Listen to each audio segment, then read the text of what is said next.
In America, they financed the Harrimans and railroads, the Vanderbilts and railroads and the press, and Carnegie in the steel industry, among many others.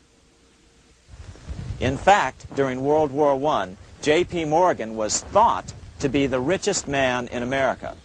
But after his death, it was discovered that he was actually only a lieutenant of the Rothschilds. Legalization of the Bank of England amounted to nothing less than legal counterfeiting of a national currency for private gain. Unfortunately, nearly every nation now has a privately controlled central bank. That's what the average person don't understand. The system of money, religion, and military has from day one, as far back as you can trace, controlled everybody and everything in the world. That is why you find Masonic symbols in almost all major corporations.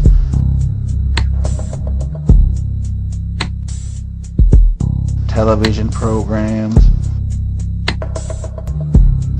internet services. The Masons are the angels of the bloodline of God. And just like the followers of their religions, at the bottom, they have no ideal. They run their charities and help the people.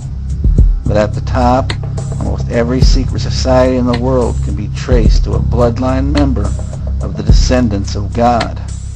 And at the bottom, if you do good by them, you can move up. You can get invited into separate societies like the Bilderbergs, Rose Cross Order, etc., etc. Members think they are at the top of some elite group, when in reality, they have been separated for the purpose of keeping secret the position in society that they are going to be used for to maintain the control of the bloodline of God.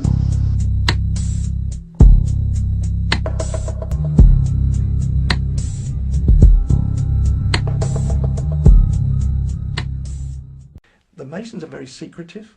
When they approach a man to be a member of their organization, they will not and cannot tell him what it's all about. But what they can do is to say, well, you see, there were all these famous people. They were Freemasons, and they can name off the kings, and today, of course, they can name off Washington. And so the candidate would then argue to himself, well, who am I? I'm just a little guy, you know, or I might be a senator, but nevertheless, who am I compared with these? If it was good enough for them, surely it's good enough for me. If it's secret, it's going to be a good thing. So they get in, and they're not told the whole story. They're not told in the first, second, or even third degree. They're not told the whole story, but little by little, as they acquire more knowledge, and as they are deemed to be faithful to the cause, they are told more. And that's just how they get the people in. This bloodline funded both sides of the takeover of America, and it was easy because they were trusted. On both sides, they thought Nassau was a descendant of Poseidon, and they knew the time they were coming because they told them. They told the Aztecs that you will know it is your God because we will be in possession of this cross, something they always seem to conveniently leave out on their television programs. And when it was shown to them, most of these people laid down and died for their God without even putting up a fight. On Easter Saturday 1519, a magnificent embassy arrived from the ruler of Mexico. And even more strange, they seem to have been expecting Cortez. Marina, find out who honors us in this royal manner. Yes, my lord.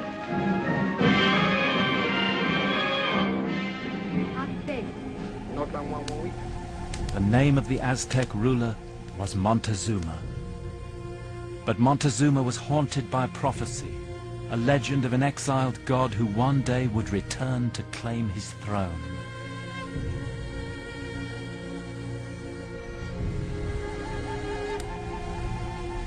So the Aztec spies urgently looked for signs. The stranger's white food, was it food of the gods? Their pale faces, could they be divine? It sounds incredible, and it probably sounded incredible to the Spanish. But the Aztec gods were more like the gods of the ancient Greeks, capricious, willful, mercurial, cruel. And the most enigmatic of them all was Quetzalcoatl. And according to the legend, he promised that one day he would return and regain his kingdom. But he'd come back across that sea out to the east, back here, with his chalky white face and his beard, in the Aztec year 1 reed. And by an amazing chance, 52 to 1 chance, this was that year. Of course, enigmatic means mysterious, and that's what they want you to believe. But in reality, there was nothing mysterious about any of this. The name Quetzalcoatl is Poseidon in the Aztec language, and the temples were dedicated to him because he had seeded their race. He gave them the knowledge to build them.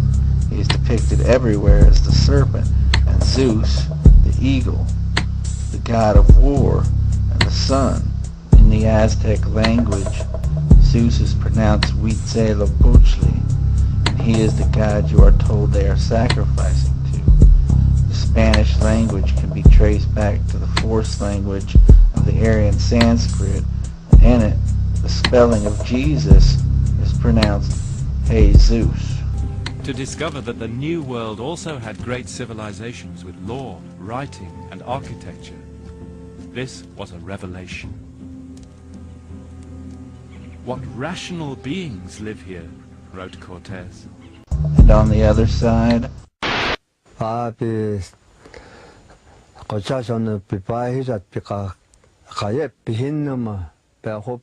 before the white man came, they already knew that someday somebody will come around, a white man that take over their land and claim it.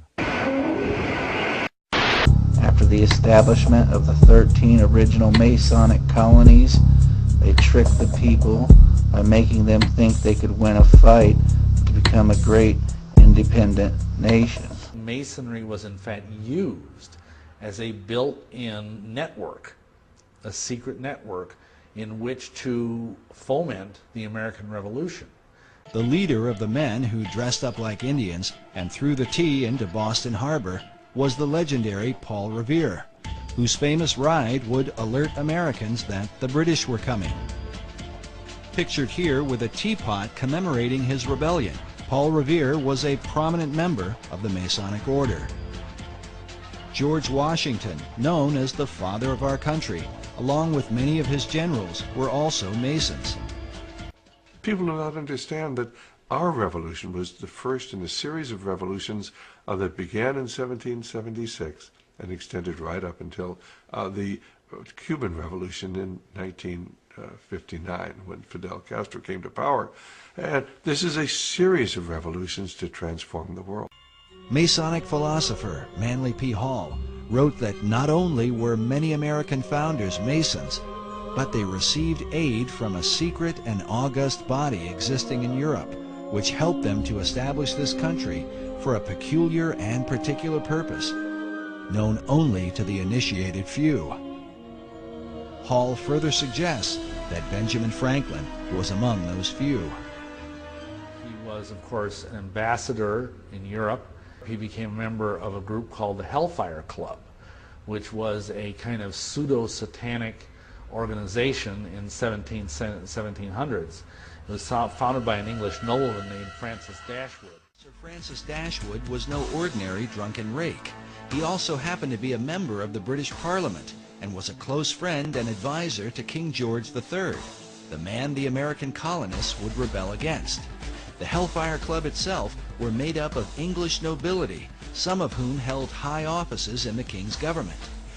Hellfire Club, as a matter of fact, I used to live quite near that place. It's on the west side of London, at a place called West Wickham. It's a hill. It's a chalk hill, now of course covered in grass, and on the top of that chalk hill is a church. On the top of the church there's a golden ball. There's a cross on top of that.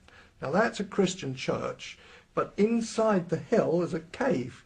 Often those chalk hills, they do have caves inside them. It's the way they're formed.